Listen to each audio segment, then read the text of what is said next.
بسم اللہ الرحمن الرحیم۔ منہج کارپوریشن جدہ برائے پروڈکشن و ڈسٹریبیوشن آپ حضرات کی خدمت میں قصص الانبیاء کا مبارک سلسلہ پیش کرنے کی سعادت حاصل کر رہا ہے۔ اب آپ اس مبارک سلسلے کا 10واں حلقہ سماعت فرمائیں۔ زمین سے 114 گنا بڑا ہے۔ انہوں نے کہا جی 114 گنا بڑی چیز جو ہے وہ یوسف علیہ السلام کے سجدہ کیسے کیا؟ یہ سلمان رشدی کی برادری پیدا ہوتی ہے نا، وہ ایسی چیزیں ڈھونڈتے ہیں۔ اما الذین فی قلوبہم زیغ، جن کے دلوں میں کجی ہوتی ہے، میل ہوتی ہے، کھوٹ ہوتا ہے، وہ ایسے لفظ پکڑ یتبعون ما تشابہ منہ ابتغاء الفتنہ، وہ آیات متشابہات لے کے دنیا کے دماغوں میں فتنہ۔ تو حالانکہ یہ بات یاد رکھا کریں، یہ تو ایک محاوراتی بات ہے، اگر سمجھنا جو ہے تو مشکل کوئی نہیں۔ آپ دیکھیں نا جی، آپ عید کا چاند دیکھ رہے ہوں، 10 آدمی کھڑے ہوتے ہیں، ایک آدمی کو نظر آ جاتا ہے، وہ کہتا میں نے دیکھ رہے ہو، کہتے نہیں بتائیں، کہتے ادھر آؤ بھائی، ادھر آؤ، ادھر وہ جو دیکھ وہ جی مجھے نہیں نظر، اور نے کہا یار کمال کرتے ہیں، وہ کھجور کا درخت ہے نا اس کے پیچھے دیکھ، یار مجھے تو پھر بھی نظر نہیں آیا۔ وہ کہتا اچھا ایسا کرو، میں ایسے انگلی سیدھی کرتا ہوں، این میری انگلی کے پیچھے، انگلی کے پیچھے چاند تھوڑا آ جائے، یہ تو محاورہ ہوتا۔ اس کو آدمی پھر ضرب تقسیم دے کے اللہ کے قرآن پہ بلا وجہ جو اعتراض کرے، یہ کوئی عقل کی بات؟ انسان خواب دیکھتا ہے کہ اس کو پھانسی دی جا رہی ہے، انسان خواب دیکھتا ہے کہ اس کو سانپ ڈس گیا ہے، انسان خواب کی دنیا ہی الگ ہے۔ تو اس کو سامنے رکھ کر اللہ کے قرآن پہ اعتراض کرنا، یہ اللہ کے قرآن پہ حملہ کرنا، یہ تو جہالت کی بات۔ اور دوسری بات یہ احتیاط رکھیں کہ عین عنفوان بچپنا ہے، اور یہ یوسف علیہ السلام کو اس وقت کسی چیز کی خواہش تھی کہ وہ جا کے ایک خواب نعوذ باللہ ایسا بنا کے اپنے ابے کو سنائے، کیا اس کو غرض کیا؟ یوسف علیہ السلام تو بچے، یعنی ابھی آپ کی عمر جو تھی تقریباً 11 سال کے قریب تھی جب یہ واقعہ پیش آیا۔ جب آپ کو کنویں میں ڈالا گیا ہے تو آپ کی عمر 12 سال، تو انہی دنوں میں یعنی یہ واقعہ ہے، آپ کی عمر 11 اور 12 کے درمیان میں تھی۔ تو اس وقت حضرت یوسف علیہ السلام کو آخر کیا ضرورت درپیش آ گئی کو ایسے نعوذ باللہ ایک فرضی خواب پیش کرے؟ وہ عقل کی بات۔ اس لیے یہ خواب سچا تھا، حقیقت تھی، اور انہوں نے واقعتاً دیکھا اور حضرت یعقوب علیہ السلام کی خدمت میں آ کے بیان کیا۔ تو ابا نے فرمایا کہ میرے بیٹے، مجھے تو بتایا ہے یہ قصہ اور خواب کسی اور کو نہ بتانا، اور بھائیوں کو بھی نہ بتانا، کیونکہ ہو سکتا ہے کہ وہ آپ کے لیے کسی حسد میں مبتلا ہو کر آپ کے خلاف مکر کا ذریعہ بنے۔ بات زندگی رہی تو بات باقی، واللہ تعالی عالم علمہ اتم۔ برادران اسلام، واجب الاحترام بزرگوں، دوستوں اور بھائیوں، دروس کا سلسلہ قصص الانبیاء علیہم الصلاۃ کے ضمن میں ہم نے یوسف علیہ السلام کے قصے کے بارے میں کچھ باتیں سابقہ درس میں عرض۔ ویسے تو اللہ کے قرآن کے تمام قصص جو ہیں اس میں کوئی شبہ نہیں کہ وہ حکمتوں سے بھرے ہوئے ہیں، ان میں مواعظ ہیں، نصائح ہیں، عبر ہیں، ان میں ہمارے لیے ہدایات ہیں، ان میں زواجر ہیں، تخویفات ہیں، ترغیبات ہیں، ترہیبات ہیں، بڑے عظیم جامع باتیں ہیں جو اللہ نے اپنے قرآن میں لکھی ہیں۔ لیکن سورت یوسف علیہ السلام کے قصے کو چونکہ ایک بڑی اہمیت ہے، اس لیے کہ جس قصے کو قرآن نے خود یہ کہا ہو کہ احسن القصص، یعنی جس قصے کے بارے میں اللہ تبارک و تعالی یہ فرمائیں کہ احسن القصص، اس قصے کے حسن کا، جمال کا کیا عالم۔ اسی لیے مفسرین کرام رحمہم اللہ تعالی علیہم اجمعین نے لکھا ہے کہ یوسف علیہ السلام کے قصے میں بہت بڑے درس، کیونکہ آپ کے قصے میں مالک و مملوک کا قصہ، حاسد و محسود کا قصہ ہے، شاہد و مشہود کا قصہ ہے، قید اور آزادی کی کیفیات ہیں، ابتلاء و امتحان ہے، اور اسی طرح یوں سمجھیں کہ ایک محب و محبوب کا قصہ ہے، اور حضرت یوسف علیہ السلام کی حکمت و دانائی اور علم کی بات ہے، تو یہ قصہ جو ہے اس میں کوئی ایک پہلو نہیں، اس میں عظیم پہلو، اسی لیے اللہ کے قرآن نے اس کو احسن القصص کہا۔ اور دوسری بات یہ ہے کہ اس قصہ مبارک کو سرکار دو جہاں حبیب کبریا سیدنا محمد رسول اللہ صلی اللہ علیہ وسلم کے قصے سے بڑی مشابہت، کہ جیسے یوسف علیہ السلام کو تکلیف پہنچانے والے ان کے بھائی تھے، حضور صلی اللہ علیہ وسلم کو بھی تکلیف پہنچانے والے آپ کی قوم تھی، برادری تھی، بھائی۔ جیسے یوسف علیہ السلام کے لیے بھائیوں نے قتل کا مشورہ کیا، سرکار دو عالم صلی اللہ علیہ وسلم کے لیے بھی قریش نے قتل کا مشورہ کیا۔ جیسے یوسف علیہ السلام کو اپنا وطن چھوڑنے کے بعد عزت ملی، سرکار دو عالم صلی اللہ علیہ وسلم کو بھی ہجرت کے بعد عظمت ملی۔ جیسے حضرت یوسف علیہ السلام نے اپنے عین اقتدار کے وقت میں انتقام کے بجائے عفو اور معافی سے کام لیا، سرکار دو عالم نے بھی فتح مکہ کے موقع پر بالکل وہی بات فرمائی کہ جو میرے بھائی یوسف نے کہا تھا میں بھی کہتا ہوں، لا تثریب علیکم اليوم۔ تو اس قصے کو چونکہ آقا انعامدار کے واقعے سے ایک بڑی عظیم اور جامع مشابہت ہے، اس لیے بھی اللہ تبارک و تعالی نے اس قصے کو احسن القصص۔ اور مفسرین کرام نے لکھا ہے کہ آپ دیکھیں کہ اور قصے جو ہیں آپ کو وہ تھوڑے تھوڑے، کسی جگہ ابتدا ہے، کسی جگہ انتہا ہے، اور بار بار قرآن نے کئی صورتوں میں ذکر کیے ہیں، لیکن یوسف علیہ السلام کا قصہ صرف ایک، یعنی اور انبیاء علیہ حتیٰ کہ ابراہیم الخلیل علیہ السلام کا آپ نے پڑھا ہے الحمدللہ کہ کتنا اللہ نے قرآن کی کون سی صورت ہے جہاں ذکر نہیں فرمایا، لیکن یوسف علیہ السلام کی بات جو ہے وہ صرف ایک ہی صورت مبارک، اور اول سے لے کر آخر تک اللہ نے ایک ہی دفعہ ذکر کر۔ اس لیے علماء کرام نے فرمایا کہ اس پہ غور کریں کہ باقی جو انبیاء علیہم السلام کے قصے ہیں ان میں تو کوئی تنبیہات ہیں، ذکر ہے، تو جب کسی کو تنبیہ کرنی ہو تو تنبیہ تو بار بار کی جاتی، لیکن قصہ یوسف علیہ السلام میں وہ بات نہیں ہے۔ اسی طرح اصحاب الکہف، اسی طرح ذوالقرنین، اور اسی طرح حضرت سیدنا موسیٰ علیہ السلام اور خضر علیہ السلام کی ملاقات، اور قصہ سیدنا یوسف، اس کو اللہ نے ایک ہی دفعہ دیا، کیونکہ ان میں وہ مقامات، وہ سرزنش، وہ تنبیہات مقصود نہیں، اس لیے اس قصہ مبارک کا اسلوب بھی نرالا ہے۔ اب وہ یوسف علیہ السلام کے قصہ مبارک کو پڑھنے سے پہلے تھوڑا سا اس کے تاریخی پس منظر پہ بھی آپ نظر ڈال لیں، تاکہ اس کے بعد پھر جب یوسف علیہ السلام کے قصے کو آپ قرآن کی آیات مبارک کی روشنی میں سمجھیں گے تو آپ کے لیے اور آسانی ہوگی اور آپ کے لیے نئی راہیں۔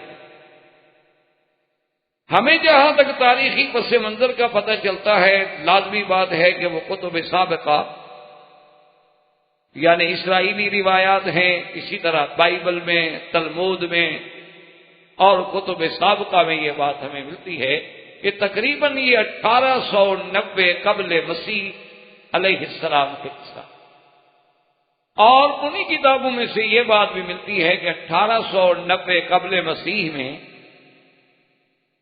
فلسطین کے علاقے میں، سرزمین فلسطین کے علاقے میں ایک مقام تھا ہرون، جہاں حضرت یوسف علیہ السلام پیدا۔ سیدنا یعقوب علیہ السلام کی 4 بیویاں تھیں، انبیاء علیہم السلام کی، یعنی یہ نہیں کہ صرف حضور پاک سے بلکہ آپ سے پہلے بھی جتنے نبی گزرے ہیں ان کے بھی ازواج جو تھیں وہ متعدد تھیں، جیسے کہ حضرت سلیمان علیہ السلام کے بارے میں آتا ہے آپ کے تو حرم میں 99 تقریباً، اور یہ تعدد ازواج جو ہے یہ یعنی کوئی ایسی بات نہیں ہے نعوذ باللہ کہ اسے تعصب کی نگاہوں سے دیکھ کے کسی کے لیے ذریعہ عیب ٹھہرایا جائے، بلکہ افسوس تو یہ ہے کہ تعدد ازواج کے مسئلے پر وہ قومیں اعتراض کرتی ہیں کہ جو تعدد احباب پہ تو اعتراض نہیں کرتی، لیکن تعدد ازواج پہ اعتراض کرتی. یعنی آپ گرل فرینڈ تو جتنی مرضی ہے رکھ لیں لیکن حلال نہ کریں. عجیب قوم.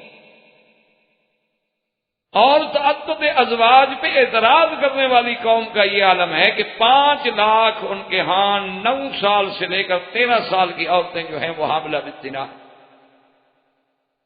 تعدد ازواج پہ اعتراض کرنے والی قوم کا یہ عالم ہے. ابھی آپ نے 3-4 روز پہلے اخباروں میں پڑھا ہوگا کہ 14,000 عورتوں کا یہ مسئلہ بنا ہوا ہے کہ جب اسکول ٹائم آیا بچوں کے داخلے کا تو انہوں نے کہا کہ بچے کے باپ کا نام بتائیں تو وہ نہیں بتا سکتی. وہ کہتی ہیں ہم کیا بتائیں، کون اس کا باپ.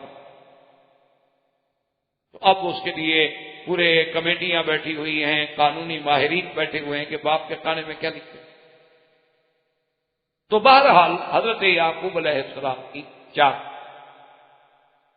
اور ایک بی بی جس کا نام راحیل تھا، یا بعض روایات تلمود میں اس کا نام راحل بھی کہا گیا ہے، لیکن زیادہ راجح راحیل. راحیل کے بطن سے حضرت یوسف علیہ السلام اور آپ کے شقیق بھائی جو ہے بنیامین پیدا، اور بی بی لیا سے اور باقی بیویوں سے حضرت یعقوب علیہ السلام کے تقریباً یعنی آپ اندازہ فرمائیں کہ 12 اولادیں. تو اس لیے ابتدا ہی میں ذرا آپ ذہن میں رکھیں گے، چونکہ یہ ابتدا میں مائیں الگ تھیں، یعنی یوسف علیہ السلام اور بنیامین کی ماں الگ ہے، باقی بھائیوں کی مائیں الگ ہیں. تو وہ فطری طور پر جو سوکنوں میں ایک تضاد ہوتا ہے، ایک اختلاف ہوتا ہے، ایک دوسرے سے تھوڑا سا بودھ ہوتا ہے، اس کا اثر بچوں پر بھی آتا ہے. اور اسی طرح ایک بات یہ بھی یاد رکھیں کہ بعض مورخین نے جو یہ لکھا ہے کہ یوسف علیہ السلام کے زمانے میں مصر کا بادشاہ فرعون تھا، یہ بات غلط. زمانہ یوسف علیہ السلام میں مصر پر عمالقہ، قوم عمالقہ کا قبضہ تھا. یہ عمالقہ جو ہیں اصل میں چرواہے تھے، لیکن اللہ نے ان کو مصر کی حکومت دے دی. یہ تو اللہ کا شان ہے. تو عز من تشاء وتذل من تشاء بیدک الخیر. یہ کوئی عجیب بات نہیں. اب تو یہ ہمارے یعنی سامنے عالم کے واقعات ہیں کہ بہت چھوٹے چھوٹے لوگ جو ہیں بڑے بڑے اعلیٰ مناصب پہ آ جاتے. تو یہ قوم عمالقہ جو ہے یہ اصل میں چرواہے تھے، لیکن تھے عربی نسل. انہوں نے مصر پہ جا کے قبضہ کیا، کنٹرول کیا، اور یوسف علیہ السلام کے زمانے میں ان کا 15واں خاندان ہے جو حکومت کر رہا. اور اس دور میں جو بادشاہ تھا اس کا نام ابو قیس. وہ فرعون نہیں تھا، فرعون تو بعد میں. اور اسی طرح ان کے وزیر خزانہ جو ہے، وزیر مالیہ جو ہے، وہ عزیز کہلاتا تھا. اور پھر قوم عمالقہ کے بعد قوم پرستی کے نام پہ تحریکیں اٹھی. جیسے آج بھی دنیا میں آپ دیکھتے ہیں کہ کہیں بنگالی ہے، کہیں سندھی ہے، کہیں ہندی ہے، کہیں افغانی ہے، کہیں کچھ ہے. یہ قومیت کے نام پہ عصبیت پھیلانے کے لیے تحریکیں ہوتی ہیں. اور نہ تو مسلمان ہے چاہے کہیں بھی ہو. ہم سب سے پہلے تو مسلمان ہیں، اس کے بعد تو صرف تعارف کی بات ہے کہ آپ ہندی کہلاتے ہیں، وہ پاکستانی کہلاتا ہے، وہ کشمیری کہلاتا ہے. اصل رشتہ جو ہے وہ تو ایمان کا رشتہ. انما المؤمنون اخوۃ، تمام ایمان والے جو ہیں ایک دوسرے کے بھائی. اسی لیے اسلام کا جو سب سے عظیم چارٹر حجۃ الوداع کا، اس نے میرے آقا نے واضح فرما دیا کہ لا فضل لعربی علی عجمی ولا لاحمر علی اسود الا بالتقوی، کسی عربی کو اجمی پہ فضیلت نہیں، کسی گورے کو کالے پہ فضیلت نہیں، مگر تقوی سے۔ جو جتنا اللہ سے زیادہ ڈرتا ہے اتنا زیادہ شان ہوتا ہے۔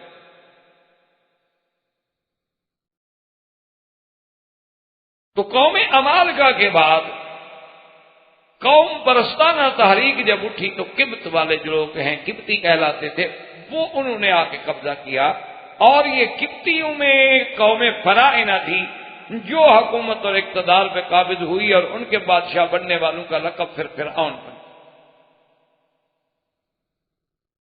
جیسے حبشہ میں بادشاہی کرنے والوں کا لقب نجاشی، فارس میں کسرا، اور روم میں ہرقل، مصر میں فرعونہ فرعون کہلاتے تھے۔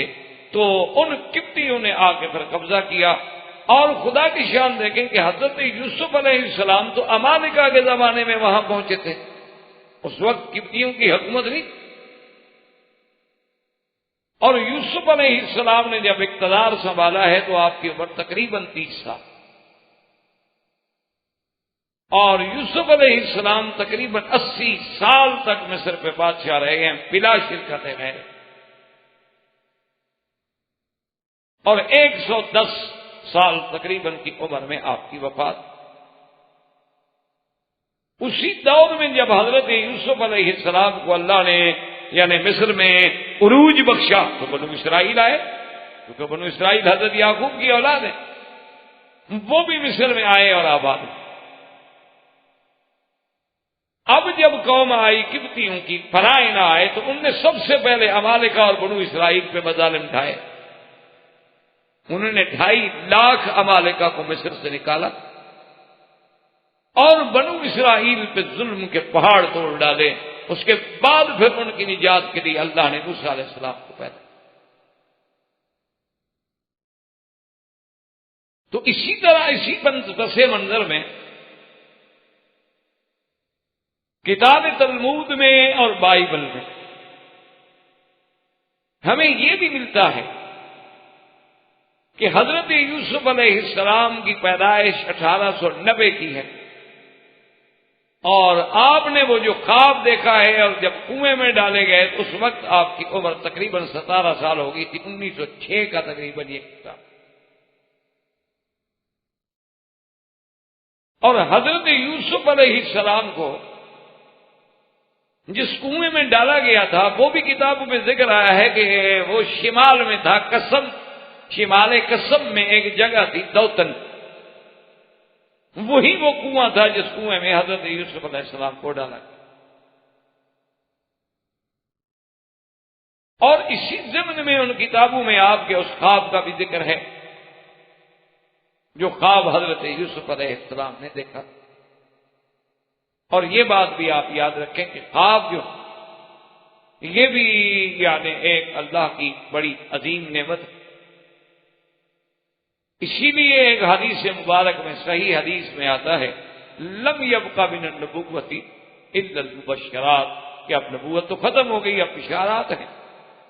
اور اسی طرح یہ بھی آیا ہے کہ الرؤیا، خواب جو ہے یہ بھی ایک جز ہے نبوت کے اجزاء میں، لیکن اس کا معنی یہ نہیں ہوتا کہ جز موجود ہو تو نبوت کا کوئی دعویٰ کرتے۔ کہیں آپ ٹانگ پڑی ہوئی دیکھیں تو آپ کہتے ہیں ٹانگ ہے، یہ نہیں کہتے کہ بندہ پڑا ہے۔ کہیں ہاتھ کٹا ہوا ایک بندے کا پڑا ہو تو آپ یہ نہیں کہیں گے کہ جی آدمی پڑا ہے، یعنی جز کو دیکھ کے آپ کبھی کل کا دعویٰ نہیں کرتے۔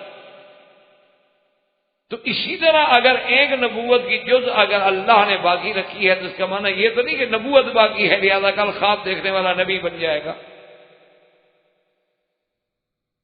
تو خواب جو ہے دراصل اس کے بارے میں بھی علماء نے بہت بڑے ابحاث ہیں، بہت بڑی تفاصیل ہیں، بہت بڑی کتابوں میں بحثیں ہیں، لیکن آپ موٹی سی بات یاد رکھیں جو خلاصہ ہے تقریباً ان ابحاث کا، کہ اللہ نے انسان میں ایک تو آپ کی یہ جان ہے اور ایک ہے نفس اور ایک ہے روح۔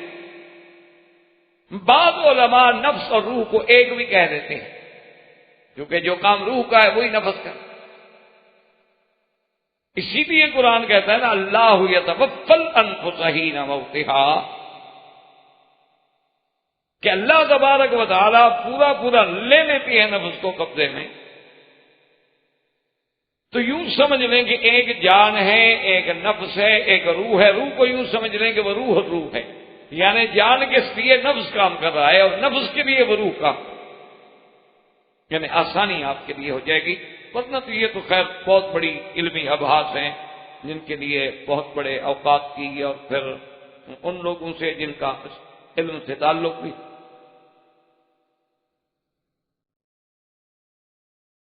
تو اب یہ ہوتا ہے کہ جب انسان مثلا سوتا ہے یا مدہوش ہے، تو جب نفس انسانی تدبیر بدن سے فارغ ہو جاتی ہے. اب تو سو گئے نا، آپ جاگ رہے ہیں، کام کر رہے ہیں، تو وہ تو ساتھ تدبیر کر رہی ہے.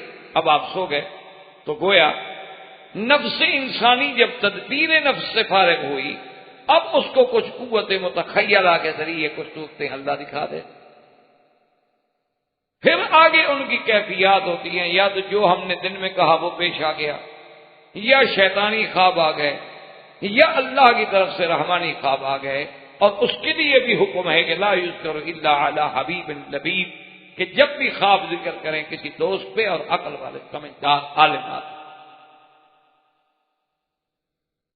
کیونکہ حضور پاک صلی اللہ علیہ وسلم نے فرمایا کہ الرؤیا، خواب جو ہے یہ ایسے ہے جیسے کسی پرندے کے پاؤں پہ رکھا ہو، جیسے تعبیر بھی واقع ہو گئی.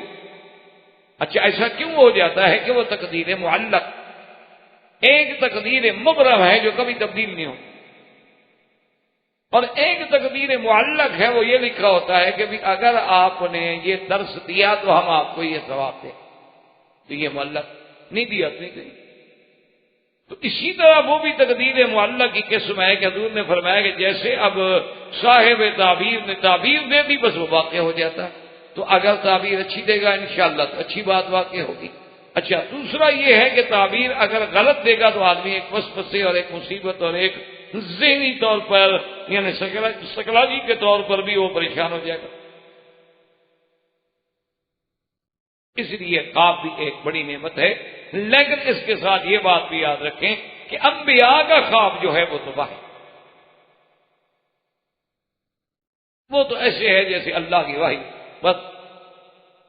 اچھا اسی زمن میں ایک بات آپ یہ بھی یاد رکھ لیں کہ خواب کبھی کبھی کافروں کا بھی سچا،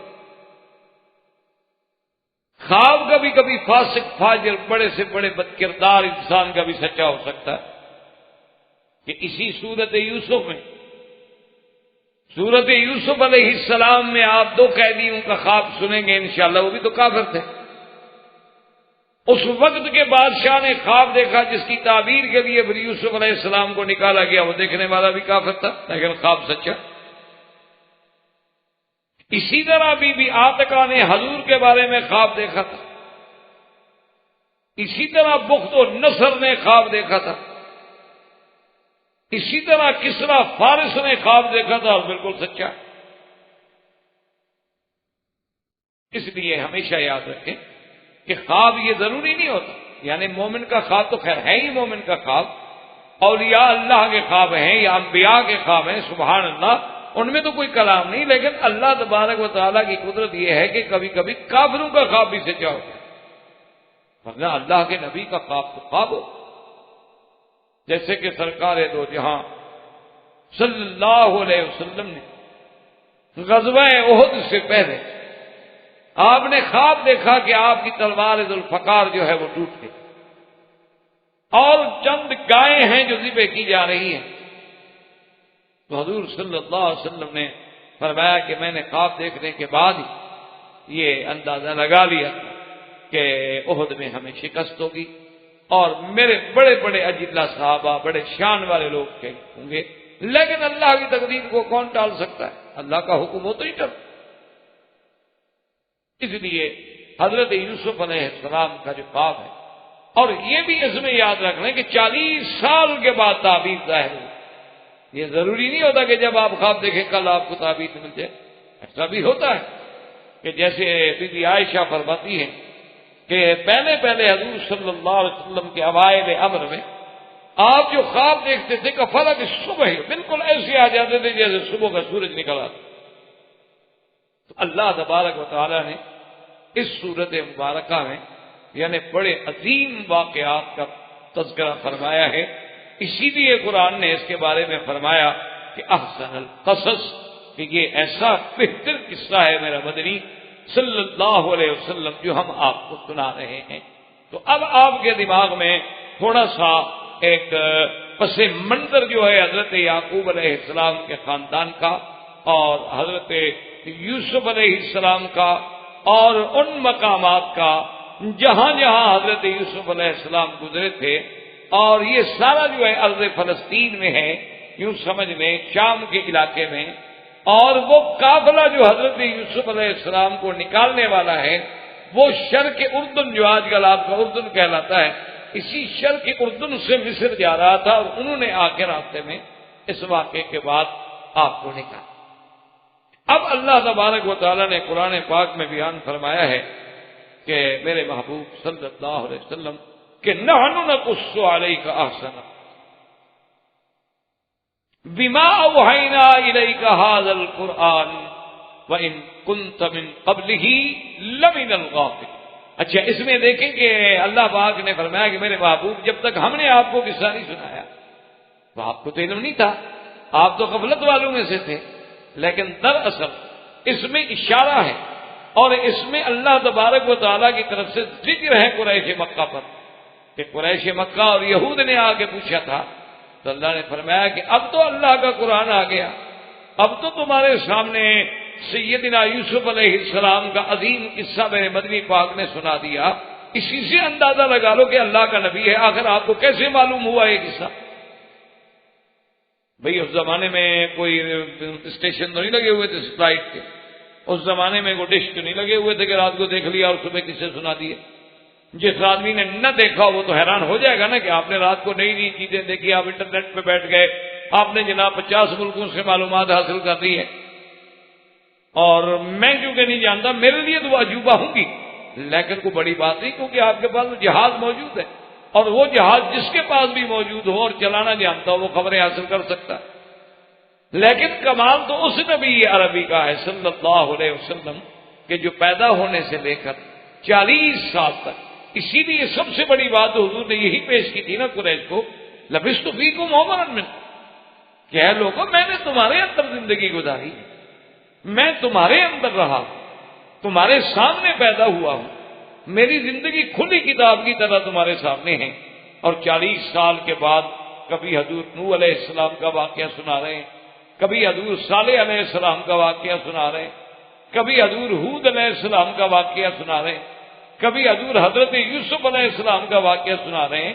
اللہ نے فرمایا اس کے بعد بھی تمہاری غفلت نہیں ٹوٹی کہ یہ میرا پیغمبر ہے، میرا نبی ہے، اور جو سناتا ہے وہ میرے کہنے سے سناتا ہے، ورنہ حضور صلی اللہ علیہ وسلم کے پاس اور تو کوئی سورس ہی نہیں ہے کس سے.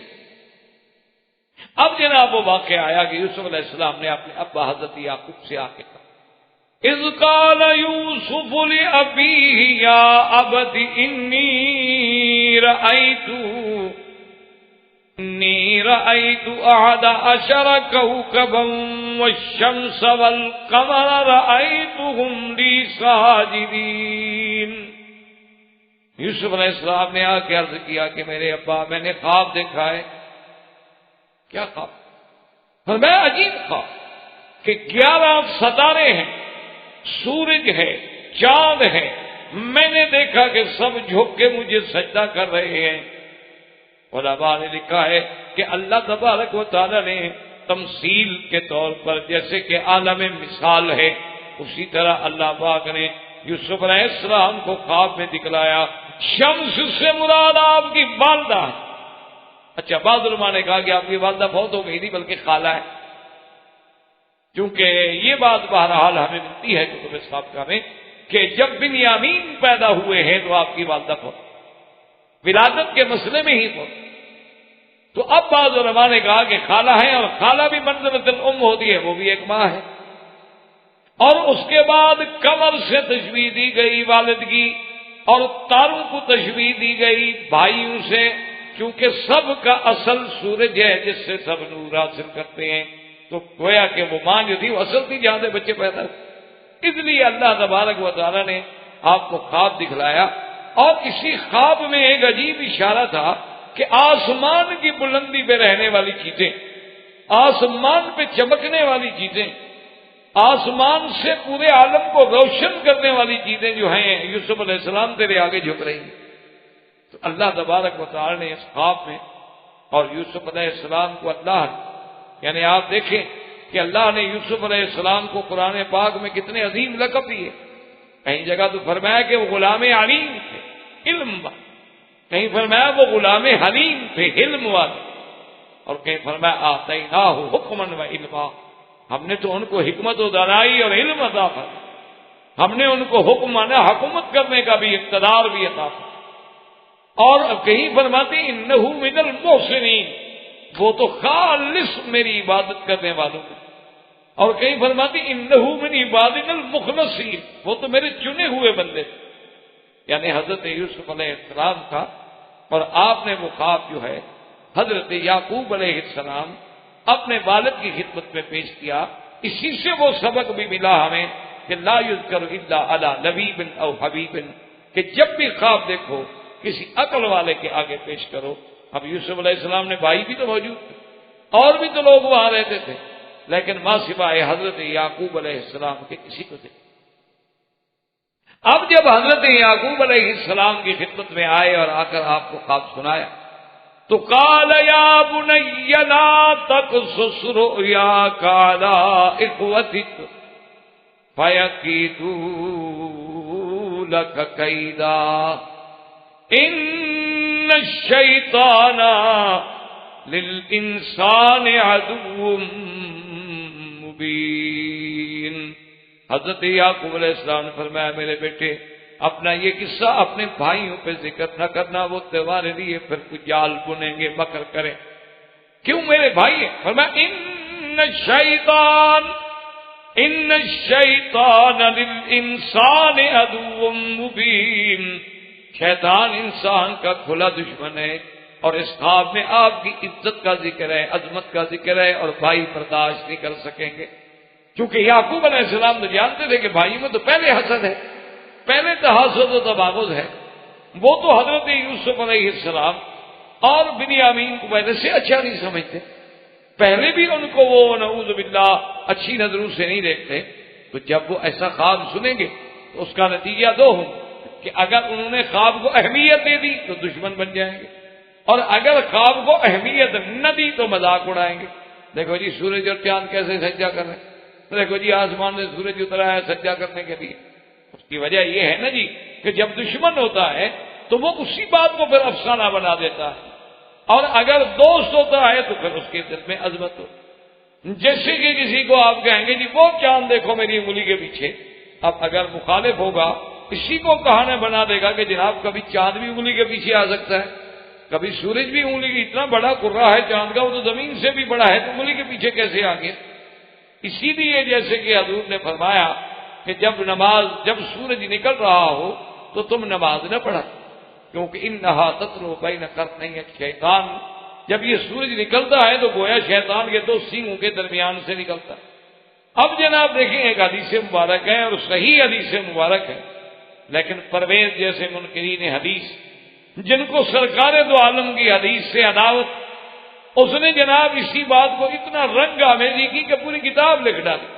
اس نے کہا کہ اگر آدمی کی یہ پیشانی کی پیمائش کی جائے تو ہر بندے کے طول و عرض کا یہ 12واں حصہ ہوتا ہے. یعنی اگر 12 ایک آدمی کا طول عرض جو ہے اس کو دیکھا جائے اور پھر پیشانی کی پیمائش کی جائے تو یہ 12واں حصہ بنتا ہے. تو اس نے کہا کہ جناب سورج جو ہے وہ تو زمین سے بھی 114 مرتبہ بڑا ہے، اور وہ شیطان کے دو سینگوں کے درمیان میں آ جاتا ہے تو شیطان کی پیشانی کتنی بڑی ہوگی اور وہ کتنی چوڑی ہوگی کہ یہ سورج وہاں آگے پھنس گیا دو سینگوں میں. اور اگر وہ شیطان کے سینگوں میں آ جاتا ہے تو سینگوں کو اٹھا کے وہ سورج کو جہاں مرضی لے جائے پوری دنیا میں اندھیرا کر دے. انہوں نے کہا کہ نعوذ باللہ تو حدیث ہے ہی نہیں، ایسے لوگوں نے لکھی. حالانکہ بالکل جاہلیت کی بات تھی، بات محاوراتی تھی کہ شیطان جو ہے وہ چونکہ جانتا ہے کہ یہ وقت جو ہے عباد الشمس کا ہے، سورج کے پجاریوں کی عبادت کا وقت ہے، تو وہ آگے آگے کھڑا ہو جاتا ہے، گویا کہ سورج اس کے سینگوں کے درمیان میں ہے۔ یہ مانا تھوڑا ہے کہ حقیقتاً سورج سینگ میں آ گیا، یا حقیقتاً وہ سورج تک پہنچ گیا، وہاں جائے تو جل نہ جائے، وہاں تو پہنچ ہی نہیں سکتا ہے ابلیس، وہاں کیسے جا سکتا ہے سورج کے اتنے قرب میں؟ تو ایک محاوراتی بات کو دشمنی نے اپنی نظر سے فسانہ بنا دیا۔ اس لیے حضرت یوسف علیہ السلام کو یعقوب علیہ السلام نے نصیحت فرمائی کہ اے بیٹا، مہربانی کر کے یہ بات جو ہے اپنے بھائیوں کو نہیں بتلانا، کہیں ایسا نہ ہو کہ تم پھر کسی مکر کا اور قید کا شکار ہو جاؤ۔ اور قید کا معنی ہوتا ہے کہ خفیہ طریقے سے کسی کو نقصان پہنچانا، اور وہ ایسا کیوں کریں گے؟ ہیں تو تمہارے بھائی، باپ بھی ایک ہے، ویسے بھی اچھے ہیں، مومن ہیں، لیکن شیطان بھی تو بڑا دشمن ہے نا، وہ دوسروں کو عداوت میں مبتلا کرتا ہے۔ اور اس کے بعد یعقوب علیہ السلام نے حضرت یوسف علیہ السلام کو یہ بھی فرمایا وَكَذَلِكَ يَجْتَبِيكَ رَبُّكَ وَيُعَلِّمُكَ مِن تَأْوِيلِ الْأَحَادِيثِ۔ کتنی بڑی بشارت ہے۔ یعقوب علیہ السلام نے کہا کہ میرے بیٹے، تیرے رب نے تجھے چن لیا ہے اور تمہیں خواب کی تعبیر کا علم بھی عطا فرمائیں گے۔ اشارہ ہو گیا کہ باقی بھائی نبی نہیں بنیں گے، ان بھائیوں میں اللہ نے یوسف کو چنا۔ یوسف علیہ السلام کی شان ایسی ہے کہ اللہ تبارک و تعالی نے ان کے تمام بھائیوں میں سے ان کو چنا۔ اسی لیے سرکار دو جہاں سیدنا محمد رسول اللہ صلی اللہ علیہ وسلم فرماتے ہیں کہ لیلۃ المعراج میں جب میری ملاقات ہوئی یوسف علیہ السلام سے، فرماتے ہیں کہ اللہ نے اس کو جو جمال دیا ہے، اوتی شطر الجمال، کہ اللہ نے جو حسن پیدا کیا، جو جمال پیدا کیا، اس کا آدھا یوسف کو دیا اور آدھا ساری دنیا کو دیا۔ تو اندازہ لگائیں کہ یوسف علیہ السلام کا جمال کیا۔ تو یہاں سے حضرت یعقوب نے یہ بھی اشارہ فرما دیا کہ اللہ نے آپ کو چن دیا ہے، اللہ آپ کو تعبیر الاحادیث، اس کا معنی علماء نے لکھا تعبیر رویا، اور بعض علماء نے فرمایا کہ نہیں، حکومت کرنے کا اور بات کرنے کا فن، کہ فیصلے کرنے کی قوت۔ وَيُتِمُّ نِعْمَتَهُ عَلَيْكَ وَعَلَىٰ آلِ يَعْقُوبَ كَمَا أَتَمَّهَا عَلَىٰ أَبَوَيْكَ مِن قَبْلُ إِبْرَاهِيمَ وَإِسْحَاقَ إِنَّ رَبَّكَ عَلِيمٌ حَكِيمٌ۔ اور اللہ اپنی نعمت کو پوری کریں گے جیسے آل یعقوب پہ نعمت پوری کی ہے، اور جیسے اللہ نے ان کے والدین پہ اس سے پہلے سیدنا ابراہیم و اسحاق پہ اپنی نعمتیں پوری کی، ان کو نبوت کے لیے چن لیا، کیونکہ تیرا رب جو ہے وہ علم والے بھی ہیں اور حکمت والے۔ اب اللہ نے فرمایا لَقَدْ كَانَ فِي يُوسُفَ وَإِخْوَتِهِ آیات للسائلین۔ اللہ نے فرمایا کہ یوسف اور اس کے بھائیوں کے قصے میں بڑی نشانیاں ہیں پوچھنے والوں کے لیے، کیونکہ یعقوب نے اصل میں یہ تھا کہ بنو اسرائیل چاہتے تھے امتحان لینا۔ یہ یہود قوم جو ہے بڑی عیار، بڑی مکار، تو وہ آگے حضور سے ایسے ایسے سوال کرتے تھے، اور کبھی کبھی قریش کو بھی سکھا دیتے تھے تاکہ حضور کی نبوت کا امتحان لیا جائے۔ کبھی اصحاب کہف کے بارے میں سوال کیا، کبھی ذوالقرنین کے بارے میں سوال کیا، کبھی روح کے بارے میں سوال کیا، کبھی جنت میں سب سے پہلی جو مومن کو غذا کھلائی جائے گی اس کے بارے میں سوال کیا، کبھی جنت کی زمین کی پٹی کے بارے میں سوال کیا۔ اسی طرح انہوں نے آ کر حضرت آقا انعامدار سیدنا محمد رسول اللہ صلی اللہ علیہ وسلم نے یوسف علیہ السلام کے بارے میں بھی سوال کیا کہ حضور آپ جانتے ہیں کہ یوسف علیہ السلام کا کیا واقعہ ہے؟ اللہ تبارک و تعالیٰ نے یہ صورت مبارک ان کے رد میں، ان کے جواب میں اتاری۔ اس لیے اللہ فرماتے ہیں کہ یوسف علیہ السلام اور اس کے بھائیوں میں، اس کے بھائیوں کے واقعات میں بہت بڑی نشانی ہے ان پوچھنے والوں کے۔ اور یاد رکھیں کہ صرف پوچھنے والوں کے لیے نہیں ہے، بلکہ اس قصے میں تو آیات ہیں، اس قصے میں تو نشانیاں ہیں، اس قصے میں تو بہت بڑی عظمت اور ہدایات ہیں، اور پوری کائنات کے لیے ہیں جو بھی اس سے فائدہ اٹھانا چاہے۔ اب اللہ فرماتے ہیں قالوا ليوسف واخوه احب الى ابينا منا ونحن عصبة ان ابانا لفي ضلال مبین۔ اب وہ بھائی آپس میں بیٹھے، آپس میں جمع ہو کہنے لگے کہ عجیب بات ہے کہ یوسف اور اس کا بھائی بنیامین وہ سب سے زیادہ محبوب ہے یعقوب علیہ السلام کو، حضرت یوسف علیہ السلام، حضرت یوسف یوسف یوسف بنیامین، ان کا تو اتنا بڑا خیال ہے، حالانکہ وہ صرف 2 ہیں اور ہم تو 10 ہیں پورے، یعنی ہم تو جماعت ہیں، لیکن ہمارا خیال کوئی نہیں، ہم سے اتنی محبت کوئی نہیں۔ معلوم یہ ہوتا ہے کہ ہمارا ابا جو ہے وہ اللہ رحمت فرمائے وہ دلال ہے۔ ظاہر میں یاد رکھیں کہ ایک دلال کا معنی ہوتا ہے گمراہ، اللہ معاف کرے نبی گمراہ تو نہیں ہو سکتے، اور اگر یوسف علیہ یعقوب علیہ السلام کے بیٹے اپنے باپ کو گمراہ سمجھتے ہیں تو مسلمان ہی نہ رہے۔ یعقوب علیہ السلام نبی ہیں، نبی کی طرف گمراہی کی نسبت کرنے والا آدمی پھر مسلمان کیسے ہو سکتا ہے؟ اس لیے ہمیشہ یاد رکھیں کہ دلال جو ہے وہ ہدایت کے مقابلے پر بھی ہوتا ہے، کہ جو اس لیے ہے نا یہدہ اللہ فلا مضل لہ ومن یضللہ فلا ہادی لہ، تو ہدایت کے مقابلے پر دلال کا لفظ آتا ہے۔ لیکن کبھی دلال کا معنی یہ ہوتا ہے، یاد رکھیں کہ کسی چیز میں گم ہو جانا، جیسے ایک آدمی راستہ بھٹک جائے وہ بھی تو دلال ہے، بھٹک گیا، گم ہو گیا نا۔ کسی طرح اگر آدمی کسی خیالات میں بالکل ڈوب جائے، جیسے کہ عربی کہتے ہیں کہ ذل الماء فی اللبن، وہ پانی لسی میں حل ہو گیا، مل گیا، پتہ ہی نہیں لگتا پانی کدھر ہے، اب تو صرف ہمیں لسی لسی ہی نظر آتی ہے، تو وہاں بھی کہتے ہیں ذل۔ اچھا اسی طرح یاد رکھیں کہ قرآن مقدس میں کئی مقامات پہ اس لفظ کا استعمال، جیسے اللہ نے فرمایا وَوَجَدَكَ ضَالًّا فَهَدَىٰ، محمد مصطفیٰ ہم نے آپ کو پایا، کیا مانا؟ یعنی آپ بالکل مستغرق ہو چکے تھے اور آپ اس مسئلے میں اپنی حیرت میں کھو چکے تھے کہ بھئی پورے عالم کو، پوری دنیا کو میں نے توحید کی دعوت دینی ہے، کیسے دوں گا، کیسے میں اللہ کی دین کی دعوت پہنچاؤں گا؟ تو اللہ نے فرمایا پھر ہم نے آپ کو راستہ بتلا دیا کہ کیسے کرنا ہے۔ اس لیے ہمیشہ یاد رکھیں کہ دلال جو ہے وہ ایک معنی میں استعمال نہیں ہو۔ ان کے کہنے کا مقصد یہ تھا کہ ہمارے ابا جان جو ہیں وہ بھی اتنے یوسف و بنیامین کی محبت میں غرق ہو گئے ہیں کہ ہمیں تو نظر ہی نہیں آیا، ہم تو ان کو نظر ہی نہیں آتا کہ ہم ان کی گویا اولاد ہی نہیں۔ یہ بات ہے کہ ہم 10 ایک طرف اور وہ 2 ایک طرف، لیکن ان 2 کی محبت میں وہ اتنے گم ہو گئے، اتنے ڈوب گئے، اتنے کھو گئے ہیں۔ آپ دیکھیں نا جی، کبھی بیٹھے بیٹھے آدمی بیٹھا ہوتا ہے بالکل آپ کے سامنے اور آپ اس کو کرتے ہوئے بیٹھے، کیا کہتے ہیں اچھا ہاں کیا بات ہے، حالانکہ بالکل آنکھیں کھول کے بیٹھا ہوا ہے، آپ اس کے سامنے بیٹھے ہو، لیکن وہ اپنے کسی خیالات میں اتنا کھو جاتا ہے، اتنا ڈوب جاتا ہے، اس کو کسی دوسری چیز کا پتہ نہیں۔ اسی طرح اس طرح بعض روایات میں یہ بھی آتا ہے کہ حضور صلی اللہ علیہ وسلم اپنے اللہ کی یاد میں، اللہ کے ذکر میں، اللہ کے آلاء و نعم کے فکر میں کبھی ایسے ایسے مستغرق ہو جاتے تھے کہ دنیا کی کسی بات کا خیال ہی نہیں۔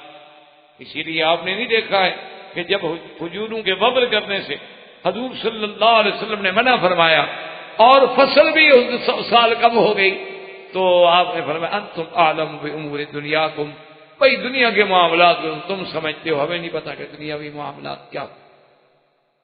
کتنے ہم نے بڑے بڑے عالم، بڑے بڑے بزرگ یعنی سنے نہیں بلکہ دیکھے ہیں کہ ان کو گھڑی دیکھ کر ٹائم کا پتہ نہیں لگتا، یعنی آپ گھڑی بھی موجود ہے، ساتھ بیٹھے ہوئے آدمی کو دکھاتے تھے بھی ذرا دیکھو کیا ٹائم ہے، ان کو پتہ نہیں لگتا تھا بیچاروں کو، گھڑی دیکھ کے نہیں فیصلہ کر سکتے تھے۔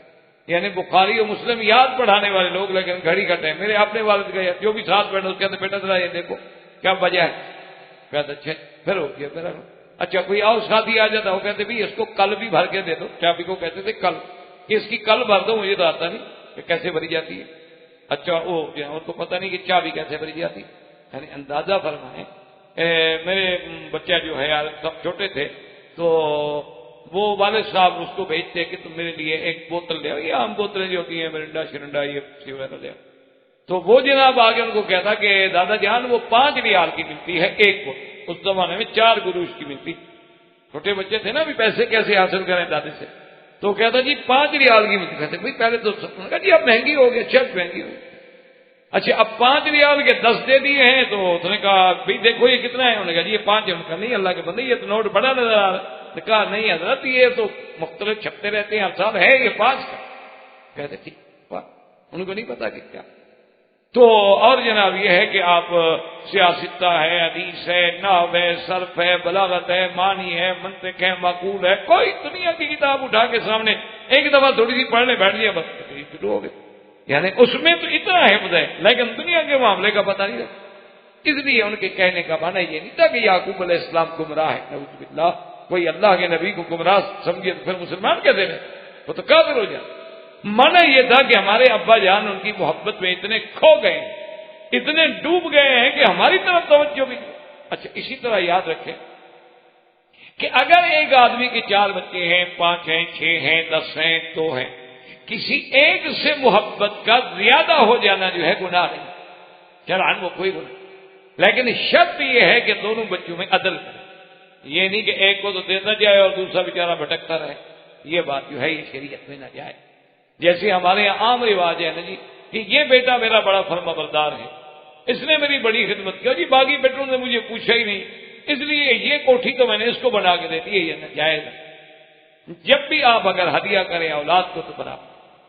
یا جیسے ہمارے یہاں ایک بڑا رواج ہے، آپ پڑھتے ہوں گے اخباروں میں کہ جی میں نے اپنے بیٹے کو آگ کر دیا، اور قانون انگریزی تو یہ کہتا ہے کہ وہ آپ کی جائیداد سے محروم ہو گیا، لیکن شریعت اسلامی میں وہ آپ کی جائیداد سے محروم نہیں ہوتا.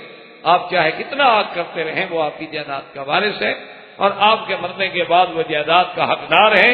اسے دنیا کی کوئی طاقت آپ کی جائیداد سے محروم نہیں کر سکتی. وہ آپ کے نطفے سے پیدا ہوا ہے، آپ کے گھر میں پیدا ہوا ہے، اور یہ تو اللہ کا فیصلہ ہے کہ اللہ نے اس کو آپ کا بیٹا بنا دیا. باقی یہ ہماری قسمت کہ اولادیں فرما بردار ہوں ہمارے لیے قرۃ عین بن جائیں، یا اولادیں نافرمان ہوں اور ہمارے لیے عذاب الوبال بن جائیں، یہ تو علیحدہ بات. لیکن ان کے حقوق میں والد جو ہے وہ زیادتی نہیں کرتا. جہاں تک محبت کا تعلق ہے وہ آپ کے بس میں نہیں.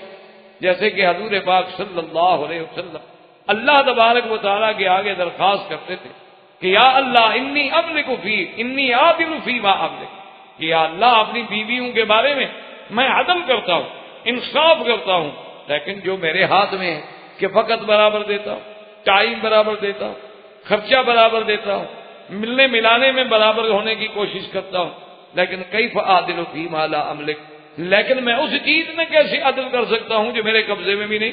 دل تو میرے قبضے میں نہیں ہے، کسی بیوی سے زیادہ محبت ہو، کسی سے کم ہو تو میں کیا کروں. اس لیے علماء نے لکھا ہے کہ اگر کسی اولاد سے بندے کو زیادہ محبت ہے تو یہ کوئی جرم نہیں، یہ اللہ کے ہاتھ میں ہے کہ دل میں کسی کی محبت زیادہ ڈالتی. جیسے کہ حضرت یوسف علیہ السلام اور بنیامین کی محبت جو تھی وہ اللہ تبارک و تعالی نے زیادہ دل میں ڈالی. اب جناب بھائیوں نے مشورہ کیا اور اسی سے تحاسد پیدا ہوا. اب انہوں نے مشورہ کیا کہ اقتلوا یوسف وطرہ ارضا یخل لکم وجہ ابیکم وتکونوا من بعدہ قوما صالحین. انہوں نے کہا ایسا کرو قتل کر دیتے ہیں یوسف. بالکل ختم. جب رہے گا نہیں بات کیا کرے گا؟ 2 دن 4 دن غم کرے گا، رو رو کے بیٹھ جائے، آخر آدمی کو صبر آئی جائے. اچھا بات یہ ہے کہ جب یوسف وہ نہیں ہوگا سامنے تو پھر ہماری طرف خود بخود ہی رجوع کرے گا نا. دیکھو نا جب اچھا چلا جائے تو برے کی طرف ہی آدمی کہاں جائے. 2 بیٹے ہیں بندے کے، ایک اچھا ہے خدمت گزار ہے، ایک نالائق ہے. اگر خدا نہ خاصا اچھا چلا جائے تو آخر کیا کرے؟ کہے گا یار اب تو تم ہی بچے ہو نا، اب تو میرا سہارا تم ہی رہ گئے ہو، اب میری لکڑی تو تم ہو بھائی، اب تو میرا ہاتھ تم نے ہی پکڑنا ہے. تو اس لیے پھر خود بخود یعقوب علیہ السلام ہماری طرف بچے. اور باقی یہ رہی بات کہ ہم قتل کر دیں اور اتنا بڑا جرم کریں تو بعد میں توبہ کر لیں گے، ویسی بات ہی پر اچھے بن جائیں، ٹھیک ہو جائیں. جب ہمیں ان کی محبت مل جائے گی تو ہم بھی پھر ٹھیک ٹھاک ہو جائیں گے. اصل وجہ کیا ہوتی ہے کہ شیطان جب جرم کراتا ہے تو یہی باتیں دماغ میں ڈالتا ہے کہ ابھی تم کر لو، دروازہ کھلا ہے، توبہ کا دروازہ مفتوح ہے، اور التائب من الذنب کمن لا ذنب لہ، توبہ کرنے والے کا گناہ اللہ مٹا دے. چھوڑو یار 4 دن ہیں جوانی کے، کھا لو پی لو، اور جب بوڑھے ہو جاؤ گے ٹانگیں جواب دے دیں گی. توبہ کر کے حرم میں جا کے بیٹھ جانا صف اول میں ماشاءاللہ. پھر تو ماشاءاللہ جو ہے اسی دن یہ ایک تو ہوتا ہے، یعنی آپ کل مہربانی کر کے کسی بھی نماز میں صبح میں مغرب میں عشاء میں حرم میں آ جائیں اور امام کے پیچھے جو صف اول ہے اس کو آپ دیکھنا شروع کریں. انشاءاللہ آپ کو 90% وہ لوگ ملیں گے جو ریٹائر. کوئی جوان انشاءاللہ آپ کو نہیں اللہ کے. صبح کی نماز میں آ جائیں، یعنی یقین کریں کہ اگر مکے کے صرف ثانویہ کے طالب علم حرم میں آ جائیں تو حرم بھر جائے، متوسطہ کے بھی نہیں، صرف جتنے بچے ثانویہ میں پڑھتے ہیں یا ان کا اگر وہ ہر نماز میں حرم میں آئے نا، خدا کی قسم پورا حرم بھرا، اور مہذب لوگوں کا، پڑھے لکھے بچوں کا جن کو تعلیم بھی ہے، حرم کا پتہ بھی ہے، آداب بھی ہے۔ لیکن جناب اب آپ دیکھیں انشاءاللہ وہ لوگ بیٹھے ہوتے ہیں صف اول میں جن سے محکمہ تنگ آ گیا، اس نے نکال دیا، گھر والے بھی تنگ آ گئے کہ دادا جان ہر وقت عذاب بنے ہوئے ہیں، کھانس کھانس کے ہماری نیند خراب کی ہوئی ہے، وہ بھی 4 بجے کے بجائے 2:30 بجے گھڑی لگا دیتے ہیں، بجان تہجد کا وقت ہو گیا ہے، اور حرم شریف میں پڑھو تو سبحان اللہ کتنا بڑا ثواب ہوگا، کہیں گے دفعہ ہوا، پھر 9 بجے سے پہلے تو نہیں آتا نا واپس، اس وقت تک تو ہم آرام کر کے سو لیں۔ تو یہ جب عالم ہو جائے کہنے کہ فکر نہ کرو، اگر ہم قتل کا جرم بھی کر بیٹھے اور یوسف علیہ السلام کو قتل بھی کر دیا، کہ وہ تو کون من بعدہ قوم صالحین، کوئی ایسی بات نہیں، بعد میں ہم بھی ٹھیک ہو جائیں گے، بس فکر کی بات۔ اب جب یہ مشورہ ہونے لگا اور نعوذ باللہ یعنی وہ آخری حد تک آ گئے، اقدام قتل تک، معمولی بات تو نہیں قتل کر دیں۔ قال قائل منهم لا تقتلوا يوسف والقوه في غيابة الجب يلتقطه بعض السيارة إن كنتم فاعلين۔ ان بھائیوں میں سے ایک نے کہا کہ کیا کر رہے ہیں، کچھ عقل کرو۔ بعض علماء نے لکھا ہے کہ وہ یہودا تھا، لیکن قرآن نے نام نہیں لیا، قرآن پاک نے اخوہ یوسف کا نام ذکر نہیں فرمایا، اور یہ قرآن نے سنت اللہ ہے، اللہ پاک نام سے بات نہیں کرتا۔ اذ اول فتیۃ الی الکہف، بس وہ چند نوجوان جنہوں نے کہف میں غار میں پناہ لی تھی، کیا نام تھا اللہ عالم۔ وَأَوْحَيْنَا إِلَىٰ أُمِّ مُوسَىٰ، ام موسیٰ کا نام کیا تھا، قرآن نام سے بحث نہیں کرتا۔ قالت لأختہ قصیہ، اخت کا نام کیا تھا کوئی پتہ ہے، شعیب کی بیٹی کا نام کیا تھا کوئی پتہ ہے، اس لیے کہ نام کی کیا ضرورت ہے، اصل تو کام سے، نام یاد رکھنے سے کیا ہو جائے گا۔ تو بہرحال کتب سابقہ میں، بائبل میں بھی یہ آتا ہے، تلمود میں بھی یہ موجود ہے کہ اس کا نام یہودا تھا۔ اس نے اپنے بھائیوں سے کہا کہ خیال کرو یار، کیوں اتنی حد تک گزرتے ہو کہ بھائی کو قتل کرو، یہ بات نہ کرو، مقصد تو تمہارا یوسف علیہ السلام سے جان چھڑانا ہے۔ تو ایسے کرتے ہیں کہ کسی دور جا کے کسی جنگل کے کنویں میں، غیر آباد کنویں میں ڈال دیتے ہیں، چلو یا تو کنویں میں جب ڈالیں گے غیر آباد کنواں ہے، اندر سانپ ہوں گے، پتہ نہیں بلائیں ہوں گی، وہی یوسف کو کھا جائیں گے اور یوسف ختم ہو جائیں گے، کم از کم ہم اپنے ہاتھ سے تو قتل نہ کریں، اپنے ہاتھ سے مارنا اور ایسی جگہ پہ چھوڑ آنا کہ کوئی اور چیز آپ کو ڈس لے اور بعد میں، یا اگر یوسف علیہ السلام وہاں بچ اور کسی جانور نے نہ ڈس، آپ اگر بچ گئے تو پھر یہ بات ہوگی کہ کوئی نہ کوئی قافلہ گزرے گا، کوئی نہ کوئی گزرنے والے گزریں گے، اندر وہ روئیں گے، چیخیں گے، آواز سنیں گے تو وہ نکال لیں گے، اگر وہ بھی نکال کے لے گئے تو ہمارے تو کام ہو گیا نا۔ اگر تم کرنا چاہتے ہو تو اس نے کہا کہ خدا کے لیے یہ فکر کرو کہ قتل کرنے والی بات کو چھوڑو، قتل کرنے میں ہمیں کیا فائدہ، اور دوسرا یہ ہے کہ قتل جو ہے وہ چھپا نہیں رہے گا، ایک نہ ایک دن تو ظاہر ہوگا، اس لیے بہتر یہ ہے کہ القوہ فی غیابۃ الجب، اور اسی کو وہ لکھا ہے ان لوگوں نے کہ یہ شمال سکم میں ایک جگہ تھی جس کا نام تھا دوتن، یہ بائبل میں جو اس جگہ کا نام آیا ہے کہ شمال سکم میں یہ جگہ تھی اور اس کا نام تھا دوتن، جہاں وہ کنواں تھا، اور وہ قافلہ جو ہے وہ شرق اردن سے مصر کی طرف جا رہا تھا، جو اس کنویں پہ وہ قافلہ گزرا۔ یہ چیزیں جو ہیں کتب سابقہ میں جیسے بائبل ہے یا اور اسرائیلی روایات کی کتب ہیں یا روایات کعب احبار ہیں، اور روایتوں میں یہ چیزیں ہمیں ملتی ہیں کہ ان بھائیوں نے یہ مشورہ کیا اور آخر میں اسی بات پہ اتفاق کر دیا کہ چلو بھی قتل ہم نہیں کرتے ہیں لیکن آپ کو کسی جگہ چھوڑ دیتے ہیں۔ اللہ تعالی عالم و علمہ اتم۔ برادران اسلام، واجب الاحترام بزرگوں، دوستوں، بھائیوں، عزیز نوجوانوں، قصص الانبیاء علیہم الصلوات والتسلیم کے سلسلے میں ہم سیدنا یوسف علیہ السلام کے قصہ مبارک کا مطالعہ اور مذاکرہ کر رہے ہیں۔ جیسا کہ آپ نے سابقہ دروس میں الحمدللہ سنا ہے، یہ قصہ مبارک جو ہے ایک عجیب قصہ ہے، جس کو خود قرآن احسن القصص کہتا ہے۔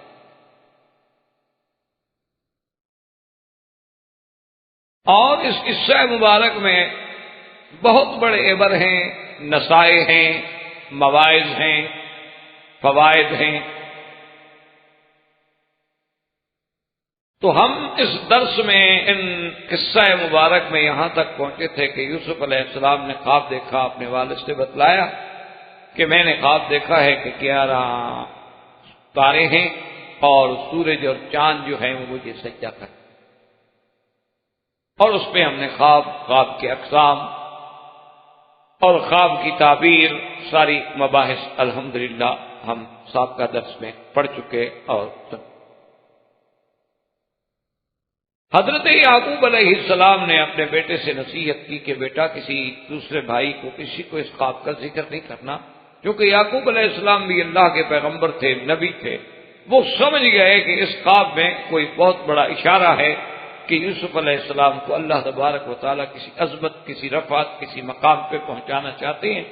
اور یہ خدا کی قدرت ہے کہ جب بھائیوں میں سے کسی ایک بھائی کو عزت ملے تو فطری بات ہے کہ پھر دوسرے بھائیوں کو تو حسد ہوتا ہے۔ اس لیے حضرت یعقوب علیہ السلام نے ان کو اس خواب کے ذکر کرنے سے منع کیا۔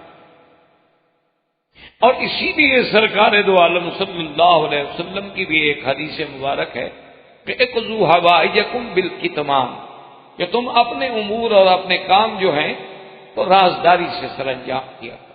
یہ نہیں کہ بلا وجہ کہتا رہے آدمی میں یہ کر رہا ہوں، میں یہ کر رہا ہوں، میں یہ کر، یعنی جتنا اللہ نے اس کو رازداری میں برکت رکھی ہے، فائدہ رکھا ہے، اتنا شو کرنے میں نہیں رکھا۔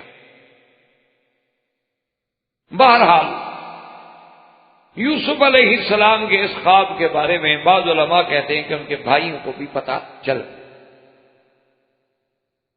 اب مفسرین نے اس کی 2 وجوہات لکھی ہیں۔ بعض مفسرین تو یہ فرماتے ہیں کہ یوسف علیہ السلام اپنے والد کو ذکر کرنے سے پہلے اپنے بھائیوں کو بھی بتا چکے، اب اگر والد نے منع کیا تو روک نہیں سکتے تھے، رکنے کا کوئی فائدہ نہیں، قصہ تو بتا چکے۔ اور بعض علماء کرام یہ فرماتے ہیں کہ یوسف علیہ السلام نے تو نہیں بتلایا، انہوں نے تو اپنے بھائی حضرت بنیامین کو بتلایا تھا جو ان کے شقیق تھے ایک ماں سے، باقی اولاد جو ہے حضرت یعقوب علیہ السلام کی وہ دوسری بین سے۔ تو بنیامین نے کہیں بھائیوں کو ذکر کر دیا۔ اب اس خواب کے بعد ان کے دلوں میں مزید عصبیت اور حسد جو تھا وہ بڑھ۔ اب انہوں نے پروگرام بنایا، انہوں نے اکٹھے بیٹھ کے مشورہ کیا آپس میں سب بھائیوں نے۔ انہوں نے کہا کہ دیکھو بھئی یہ بات بڑی عجیب ہے کہ بھئی یعقوب علیہ السلام کی شفقت اور محبت جو ہے وہ صرف یوسف علیہ السلام کی طرف ہے، اور ہم 10 بھائی ہیں، 11 بھائی ہیں، ہماری طرف محبت نہیں، اور یہ بات جو ہے ہمارے لیے ناقابل برداشت، یہ ہم کیسے برداشت کر سکتے کہ ہم 10 بھائی 11 بھائی ایک طرف اور یوسف علیہ السلام ایک طرف اور وہ زیادہ محبوب ہو۔ اس قالوا لیوسف اخو احب الیہ الی ابینا منا، حالانکہ ونحن عصبہ، ہم تو ایک جماعت ہیں، قوت ہیں، ہم 10 ہیں۔ تو عقل کا تقاضا تو یہ ہے کہ آدمی ان سے پیار کرے جن کے پاس طاقت ہے، قوت ہے۔ ہم 10 جوان آدمی ہیں باپ کے کام آنے، یوسف علیہ السلام بھی چھوٹے ہیں، بنیامین بھی چھوٹے ہیں، ان کے مقابلے پہ 2 کو ترجیح دینا اور 10 کے ساتھ وہ پیار نہ کرنا۔ ان ابانا لفی ضلال مبین، ہمارا باپ جو ہے سری غلطی۔ اس لیے یاد رکھیں کہ ضلال کا معنی ہمیشہ یہ نہیں کیا جاتا کہ گمراہ ہے، نعوذ باللہ۔ اگر اپنے باپ کو وہ گمراہ سمجھیں، اور یعقوب علیہ السلام اللہ کے نبی ہیں، پھر تو وہ کافر ہو گئے، پھر تو وہ مسلمان بھی نہیں رہتے۔ اللہ کے نبی کو گمراہ کہنے والا، یہ اللہ کے نبی کی شان میں توہین کرنے والا بندہ جو ہے وہ تو مسلمان نہیں رہتا۔ اسی لیے امت کا اس پر اتفاق ہے کہ اگر کوئی شخص اللہ کے نبی کی شان میں کوتاہی کرے، اللہ کے نبی کی شان میں کوئی ایسی گستاخی کرے یا گستاخانہ لفظ اپنی زبان سے نکالے، وہ تو زندگی ہے، اس کی سزا موت ہے۔ یہ آج کل آپ نے دیکھا ہے کہ بہت بڑا پورے عالم میں اس قانون کے بارے میں، توحید رسالت کے قانون کے بارے میں پوری دنیا میں شور مچایا جاتا ہے کفر کی طرف سے کہ یہ حقوق انسانیت کے خلاف ہے اور یہ حقوق انسانیت کے خلاف ہے، ہر آدمی کی حریت ہے، آزادی ہے، ہر آدمی کو یہ حق حاصل ہے کہ وہ کیا سوچتا ہے، کیا کہتا ہے، کیا پڑھتا ہے، اس پر نہیں پابندی لگائی جا سکتی۔ یہ تو مسلمان بڑے بنیاد پرست ہیں اور انتہا پرست ہیں، اور ان کے ہاں تو بس اللہ کے نبی کی توہین تو سزائے موت میں کہیے کیا بات۔ حالانکہ اصولی طور پر تو یہ ہے کہ کیونکہ ان کو اسلام سے دشمنی ہے، اسلام کی دشمنی میں وہ اتنے اندھے ہو جاتے ہیں کہ حقیقت کو بھی نہیں پڑھتے۔ آدمی جب کسی کے تعصب میں آ جائے نا، وہ اس کو پھر آدمی اچھا نہیں لگتا۔ ان کو اسلام سے کچھ اتنا وہ الرجک ہیں، اور ان کو پتا ہے کہ اگر دنیا میں کبھی کسی نے ہم سے مقابلہ کیا یا ہمارے سامنے آیا یا ہم پر غالب آئے تو یہی دین اسلام۔ ورنہ پہلی بات تو یہ رکھیں کہ توہین رسالت میں صرف حضور پاک کی ذات مبارک نہیں، بلکہ اگر کوئی حضرت عیسیٰ علیہ السلام کی بھی توہین کرے تو وہی سزا ہے، حضرت موسیٰ علیہ السلام کی توہین کرے تو وہی سزا ہے۔ توہین رسالت کسی رسول کے بارے میں بھی توہین کرے، یہ نہیں کہ صرف حضور صلی اللہ علیہ وسلم کے بارے میں۔ ایک بات تو یہ اپنے ذہن میں، اور دوسری بات یہ ہے کہ کون سا دنیا میں ایسا ملک ہے، ایسا دستور ہے کہ جو اپنے آئین سے باغی ہو یا اپنے بادشاہ سے باغی ہو یا اپنے اس ملک کی مقتدرہ قوت سے باغی ہو اور اس کی سزا موت نہیں رکھی گئی؟ کون سا دنیا میں قانون؟ کوئی ایک مجھے دستور بتا دے۔ ہر ملک میں باغی کی سزا موت ہے، اور یہ تو پھر صرف ملک کا باغی نہیں، یہ تو ہمارے دین کا باغی ہے۔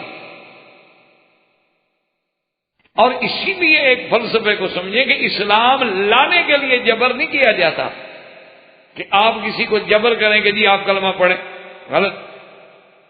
آپ ہندو کو جبر نہیں کریں گے، آپ سکھ کو جبر نہیں کریں گے، یہود و نصارہ کو جبر نہیں کریں گے، آپ ان کو اسلام کی حقانیت، اسلام کے دلائل، اسلام کی آیات، اسلام کے براہین، اسلام کے محاسن ان کے سامنے رکھیں گے۔ اگر ان کا دل قبول کرتا ہے اہلاً وسہلاً، اگر نہیں کرتا لا اکراہ فی الدین، کوئی جبر نہیں۔ لیکن جب کوئی آدمی اسلام کو قبول کر لے، اب دیکھیں نا جی کہ آپ نے اگر آئین کی وفاداری کا حلف اٹھا لیا ہے، پھر اگر آپ اس حلف کی مخالفت کرتے ہیں تو اب آپ باغی ٹھہرتے ہیں۔ لیکن اگر آپ نے حلف نہیں اٹھایا، آپ نے اس کو تسلیم ہی نہیں کیا، آپ نے تو کلمہ پڑھا ہی نہیں، تو آپ کوئی جبر نہیں کرتا۔ کبھی بھی اسلام نے جبر نہیں کیا، ورنہ جہاں جہاں مسلمانوں کی صدیوں تک حکومتیں رہی ہیں، اگر جبر کی بات ہوتی تو پھر تو غیر مسلم کوئی ایک بھی نہ ہوتا۔ حالانکہ اسلام کے خلاف ہر حکومت نے جبر کیا ہے، زمانہ روم سے لے کر، فارس سے لے کر، کیسر و کسرا سے لے کر آج تک جتنی کافر قوتیں ہیں، سب سے بڑا ظلم جو ہے وہ مسلمانوں پہ ہے۔ آج دیکھ رہے ہیں آپ ان کو جو کچھ شیشان میں ہو رہا ہے اس پہ انسانی حقوق یاد نہیں آتے۔ کوسووا میں کیا ہوا، انسانی حقوق کی کوئی بات نہیں۔ لبنان میں کیا ہوا، انسانی حقوق نہیں مجروح ہوتے۔ کشمیر میں کیا ہوا، انسانی حقوق نہیں مجروح ہوتے۔ یعنی اب ان کے اپنے وہاں کے چیف منسٹر کہہ رہے ہیں کہ یہاں ظلم ہو رہا ہے، یہاں یہ ہو رہا ہے، اس کے باوجود بھی کچھ۔ اس لیے ان کی باتوں میں آنے کی ضرورت نہیں ہے۔ تو ایک قاعدہ ہے، ایک مسلمہ اصول ہے کہ جو آدمی اللہ کے نبی کی توہین کرے، نعوذ باللہ، آپ کی شان اقدس میں کوئی گستاخی کرے، اس کی سزا موت ہے۔ تو انہوں نے جو کہا کہ ان ابانا لفی ضلال مبین، پھر تو کافر ہو گئے، زندیق بن گئے۔ اس لیے علماء نے فرمایا کہ ہمیشہ یاد رکھیں کہ ہر جگہ ایک لفظ کا معنی ایک نہیں ہوتا، اس کے سیاق و سباق کو دیکھنا پڑتا۔ معنی یہ تھا کہ دیکھو جی کہ نحن عصبہ، ایک طرف ہم 10 ہیں، ایک طرف 2 ہیں، ہم جوان ہیں، وہ چھوٹے بچے ہیں، ان کو ہم پر ترجیح دینا غلطی ہے، کھلی ہوئی ہے۔ اس لیے انہوں نے کہا ان ابانا لفی ضلال مبین، ہمارے ابا تو بالکل کھلی ہوئی واضح غلطی میں پڑے ہوئے ہیں کہ ایک ادنا آدمی کو بھی سمجھ آتا۔ تو اس کا بھائی حل کیا کریں اس غلطی کا؟ انہوں نے کہا اس کا حل یہ ہے کہ ابا تو مانتے نہیں، اب ایسا کرتے ہیں کہ اقتلوا یوسف علیہ السلام کو قتل، یا پھر یوسف علیہ السلام کو دور کسی جگہ تاکہ واپس نہ آ سکے، تو جب یوسف علیہ السلام کا وجود ہی نہیں ہوگا تو لازمی بات ہے کہ اب والد مجبور ہو کہ ہم سے ہی محبت کرے گا اور کس سے کرے۔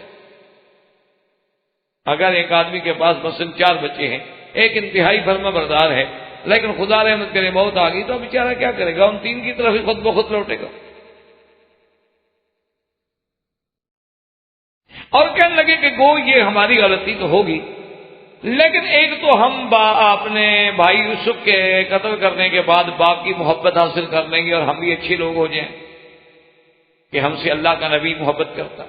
اور بعض علماء نے کہا، کہنے لگے کوئی یہ غلطی ہے لیکن ہم پھر توبہ کر کے ٹھیک ہو جائیں۔ اب قرآن کہتا ہے کہ قال قائل منهم لا تقتلوا يوسف وَأَلْقُوهُ فِي غَيَابَةِ الْجُبِّ يَلْتَقِطْهُ بَعْضُ السَّيَّارَةِ إِن كُنتُمْ فَاعِلِينَ۔ اللہ فرماتے ہیں کہ ان میں سے ایک کہنے والے نے، قرآن نام نہیں لیتا، اصولی بات یاد رکھیں کہ قرآن پاک جو ہے وہ ناموں سے تعلق نہیں رکھتا کہ نام بیان کرتا ہے، مقصد تو کام سے ہے، مقصد تو ہمیں اس سبق سے ہے جو یوسف علیہ السلام کے سبق میں ہمیں مل رہا ہے کہ دیکھیں کہ بھائی جو ہیں وہ اپنے بھائی کو بربنائے حسد قتل کرنے کے لیے تیار، اور اسی سے اندازہ کریں کہ سب سے پہلا قتل جو ہے وہ بھی تو بھائی نے کیا۔ یعنی جب حضرت حابیل حضرت آدم علیہ السلام کے بیٹے قتل ہوئے ہیں تو اس کو بھی کسی غیر نے تو قتل نہیں کیا، بھائی نہیں قتل کیا۔ قابیل کون تھے؟ بھائی، اور اسی نے قتل کی بنیاد رکھی۔ تو اس لیے وہ اپنا ایک عربوں کا محاورہ ہے نا جی کہ الاقارب کالعقارب، کہ یہ جو رشتہ دار ہوتے ہیں نا یہ بچھو ہوتے، الف کے ساتھ لکھو، اقارب تو رشتہ دار بنتا ہے قرابت سے، اور اسی وہ عین لگا دو تو بچھو بن جاتا ہے۔ تو کہتے ہیں کہ یہ مجبور ہوتے ہیں بیچارے ایک دوسرے کو ڈنگ مارنے سے، الا من ہداہ اللہ، مگر وہ جن کو اللہ نے ہدایت دی۔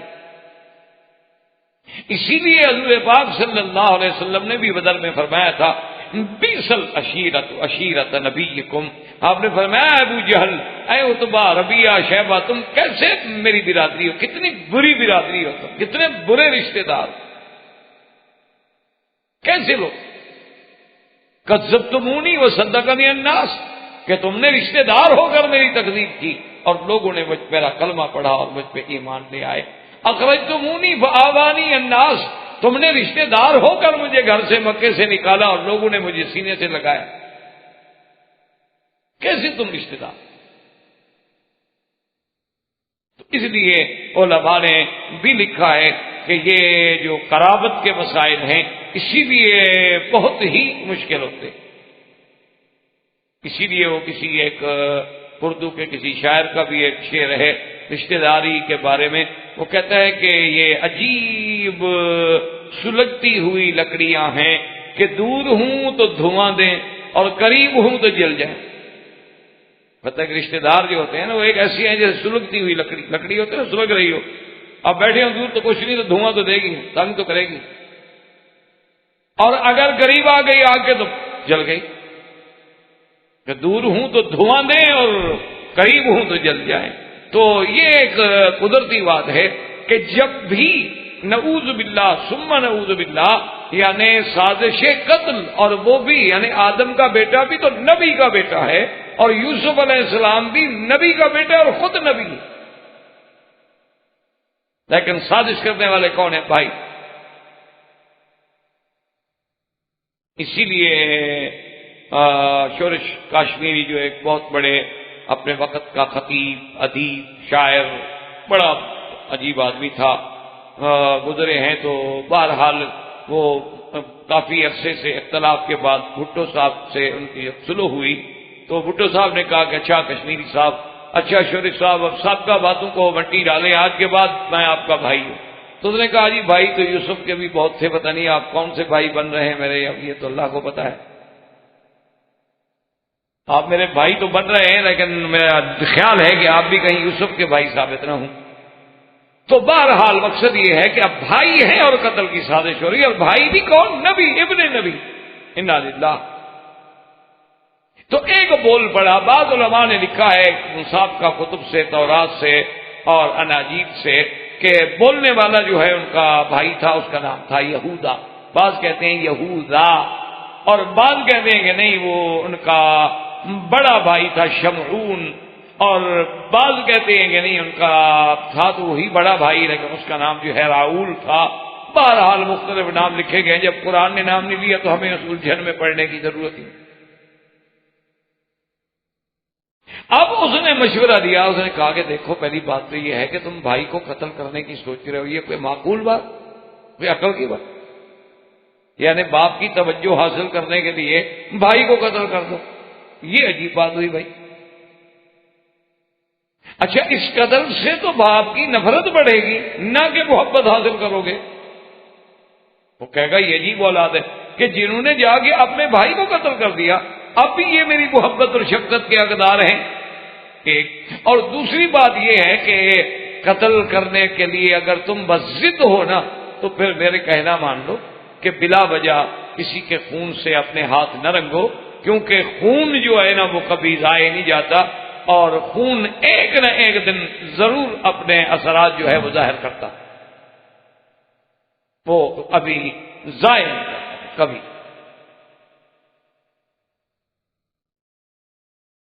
اب جناب یہ ہے کہ جب یہ حالات دیکھے گئے، ان کو بتلائے گئے، سمجھایا گیا، انہوں نے کہا تو کیا کریں؟ انہوں نے کہا ایسا کرتے ہیں کہ ہم جا کر کسی دور آفتادہ کنویں میں ڈال دیتے، پہلے تو کنویں میں ڈالنے سے اس کے اندر جو کوئی بلائیں ہوں گی نا وہ کھا جائیں گی، پرانا کنواں جنگل میں، اس میں کئی بلائیں۔ اچھا اگر بفرض محال اس سے بھی بچ جائے تو کوئی بندے تو وہاں سے قافلے گزرتے رہتے ہیں اور ایسے کنووں سے پانی بھرتے رہتے ہیں، جب وہ دیکھیں گے وہ نکال کے لے جائیں گے کسی ملک میں، تم خواہ کیوں قتل سے اپنے ہاتھ رکھتے؟ عجیب بات، کیوں جرم کر رہے؟ انہوں نے کہا اچھا، سوچ میں پڑ گئے، کہنے لگے کہ چلو ایسا کرتے ہیں، تمہاری بات مان لیتے ہیں کہ چلو قتل نہیں کرتے لیکن کسی نہ کسی جگہ بہرحال دور کر دیتے ہیں، اور سب کٹھے ہو کے باپ کے پاس آئے۔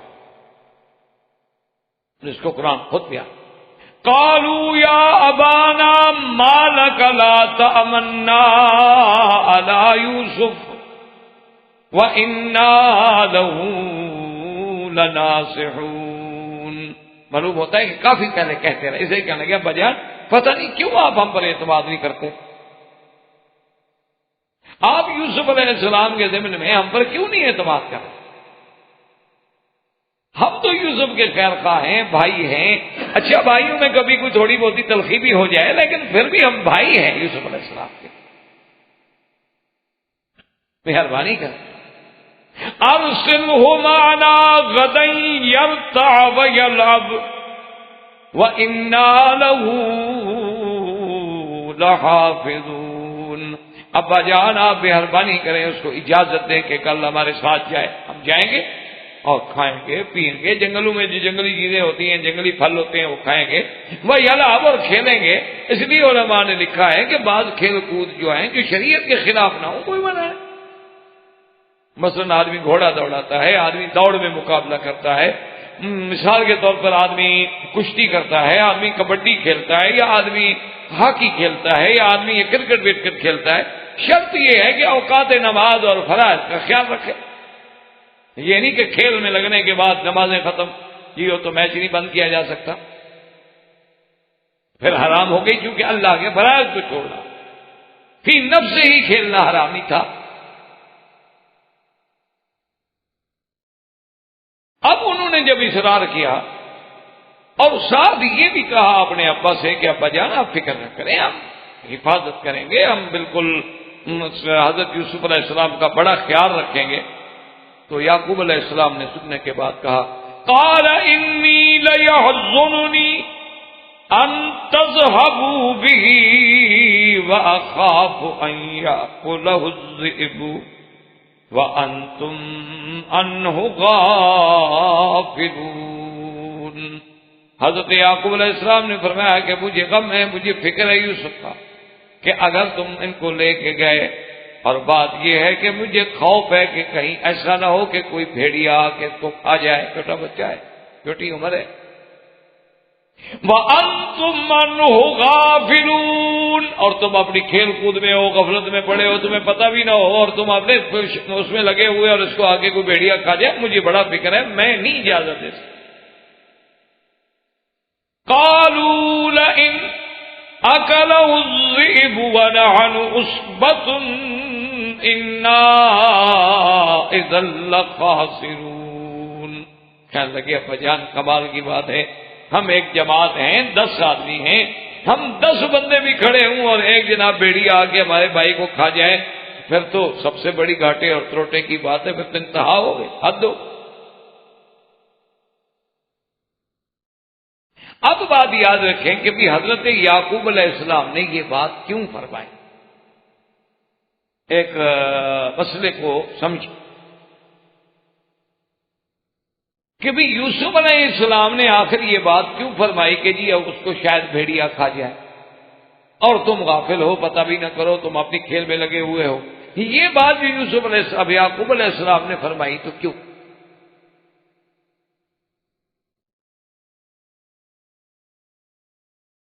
اور مشکل یہ ہوتی ہے، یاد رکھیں کہ ہر باطل فرقہ جو ہے نا جی،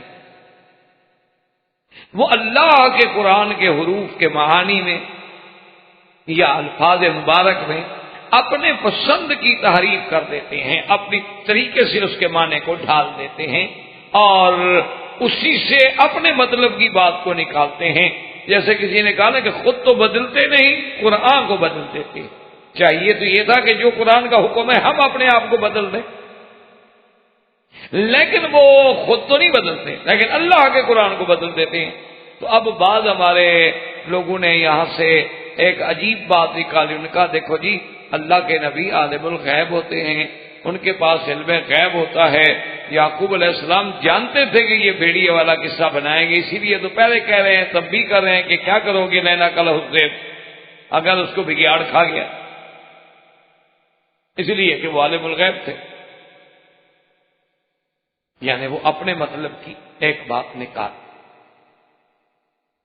حالانکہ یہ نہ سوچا کہ بھی اگر وہ عالم الغیب ہیں تو جب یہ بھی پتا ہے کہ میرے بیٹے بھیڑیے والا قصہ بنائیں گے تو جہاں کنویں میں تھے تو پھر بھی تو علم ہوتا آپ کو کہ حضرت فلاں کنویں میں ڈالے گئے، وہاں تو 3 راتیں گزاری ہیں کنویں میں حضرت یوسف علیہ السلام نے، وہاں سے جا کے نکال لیتے، وہ علم آخر کیوں نہیں ہوا؟